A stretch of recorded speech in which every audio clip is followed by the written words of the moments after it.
Welcome to today's video. We're tackling a bold idea. Many car purchases quietly cost you years of freedom. We will unpack why this happens, how to avoid it, and what to do instead. First, we'll preview what's coming up so you can follow along easily. Here's our roadmap. We start with the core problem: how cars can secretly cost your freedom. Next, we break buyers into 3 camps and show where regret begins. Then we expose the hidden freedom tax that luxury features can impose. After that, you'll get a simple, smart buying playbook, followed by clear diagrams and 2 short quizzes to lock in the learning. Finally, we wrap with an actionable summary. With that in place, let's begin with a quick disclaimer. This video is educational and is not financial advice. Please consider your unique circumstances, consult trusted professionals where appropriate, and do your own research. With that clarified, let's move on to the harsh truth behind vehicle value. Here's the core idea. Many high-priced car purchases are not about transportation. They are about identity and ego. While there's nothing wrong with passion, the cost is often your time, your most valuable, non-renewable asset. The more you overspend on depreciating assets, the longer you delay freedom.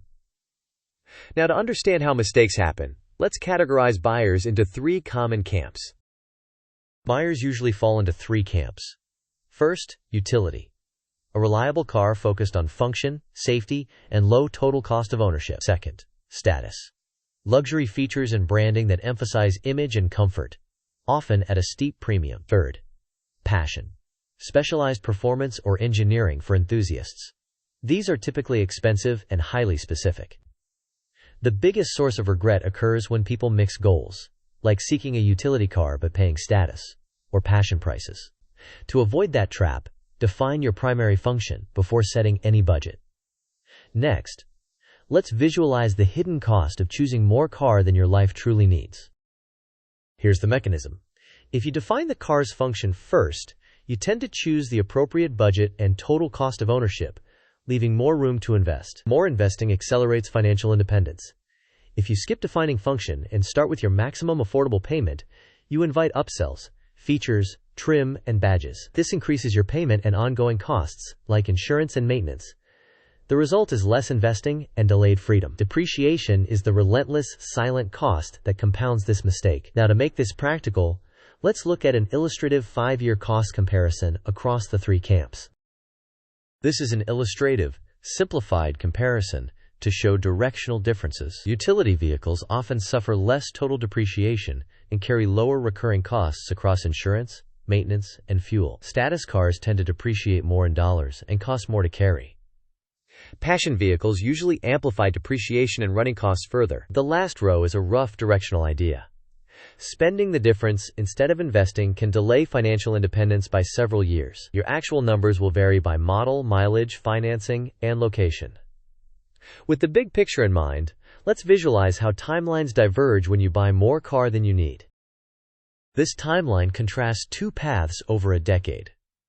In the utility path, the buyer chooses a right-sized car and starts investing the monthly savings immediately. By years 3 to 5, their emergency fund is complete and compounding is visible. By year 8, work flexibility becomes possible, and by year 10, they are on or near financial independence. In the luxury path, higher recurring costs constrain investing, depreciation hits harder, and in some cases, negative equity leads to loan rollovers. By year 10, financial independence is materially delayed. Next, let's turn this into a practical playbook you can apply today. Here's the practical sequence. Start by clarifying the exact function your car must serve. Then cap a budget that meets the function without maximizing your payment. Calculate total cost of ownership, including depreciation and recurring costs before shopping. Favor lightly used, reliable models with good resale. If possible, pay cash or keep loans short at competitive rates. Skip packages and features you won't use most of the time. Compare insurance quotes ahead of purchase and always get a pre-purchase inspection for used vehicles.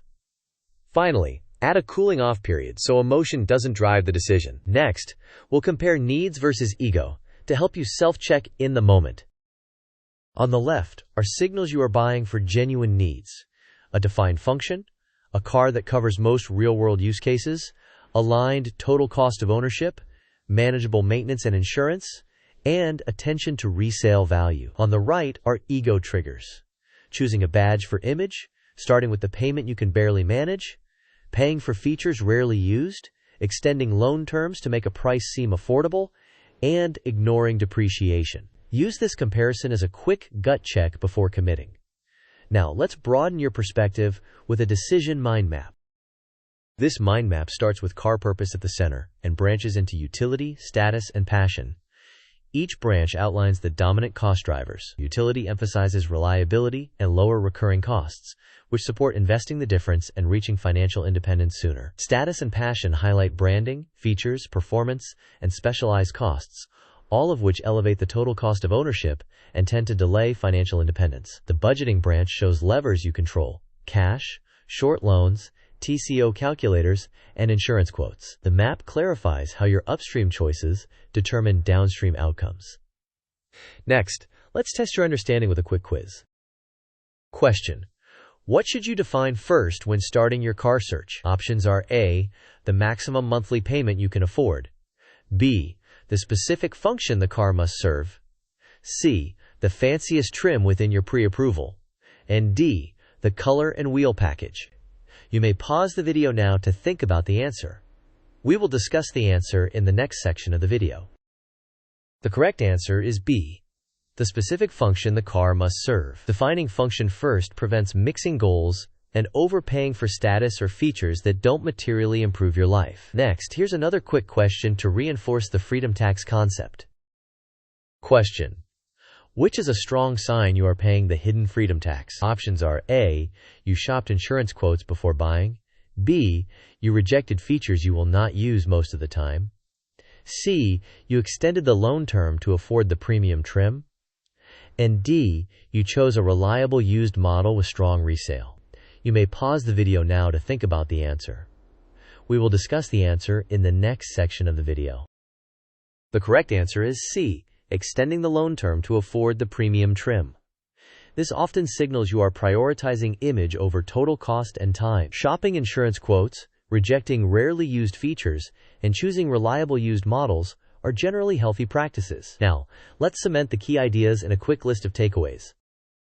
These markdown notes capture the essence: buy less car and buy more freedom. The sequence is to define function, set a matching budget, compute total cost of ownership, and then decide. Depreciation always takes a toll. Insurance and maintenance tend to scale with vehicle price. And starting with a target payment invites upsells and regret. Now, let's consolidate everything into key takeaways. Here are the key points. Always define the function first and the budget second.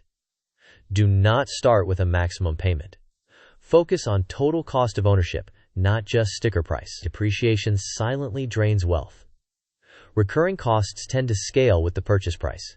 Favor used, reliable models, and keep financing short. Most importantly, invest the difference to buy back your time. To finish, let's wrap it all up with a concise summary. To close, remember that cars are tools and your time is priceless. Mixing utility, status, and passion often creates financial regret. Define the function, cap a non-maximized budget, and calculate total cost before buying. Then, redirect the savings into investments that accelerate your financial independence.